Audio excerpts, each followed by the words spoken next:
大家好，我是自媒体导师王俊杰。第一次听到白噪音这个东西，我想说，噪音就噪音，怎么会有什么白噪音这种东西？后来我才发现，原来白噪音就像我们现在这个环境里面，你会看到的虫鸣鸟叫，你会听到鸟的声音，然后虫子像一些蝉的叫声，甚至的雨声，其实都算是白噪音的范畴里面。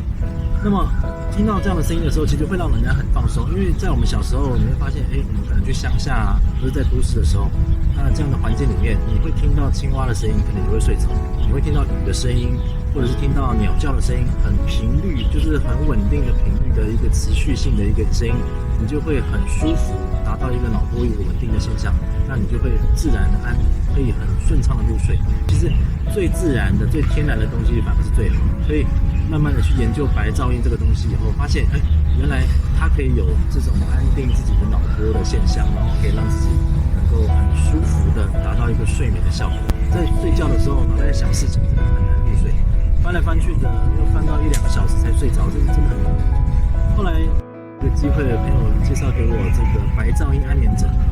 就想说试试看这个枕头。试用了以后，你会慢慢听到一些微微的这种虫鸣鸟叫的声音，海浪的声音。那后来发现，原来虫鸣鸟叫的声音这种很自然的，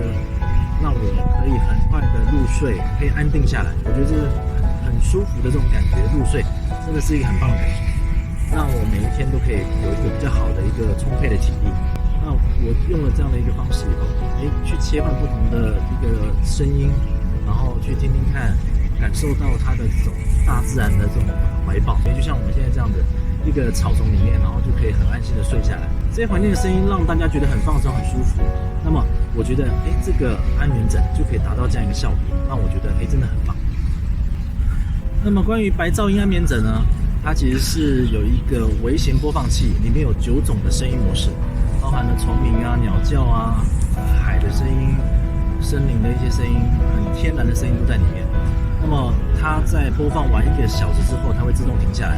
并且呢，你只要充1次电，它可以用1个月的时间。你会发现，这个真的是一个很强大的一个功能的枕头，它可以让大家可以就是在一个很放松的环境之下，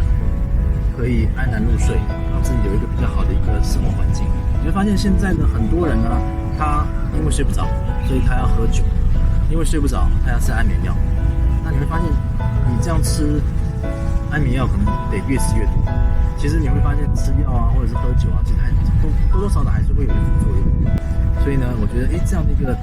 功能的枕头，对我来说真的是一个很棒的一个生活的福音吧。那我觉得一方面有欢愉、很快乐的这种感觉，一方面可以让自己很方便、很好的一个入睡的效果。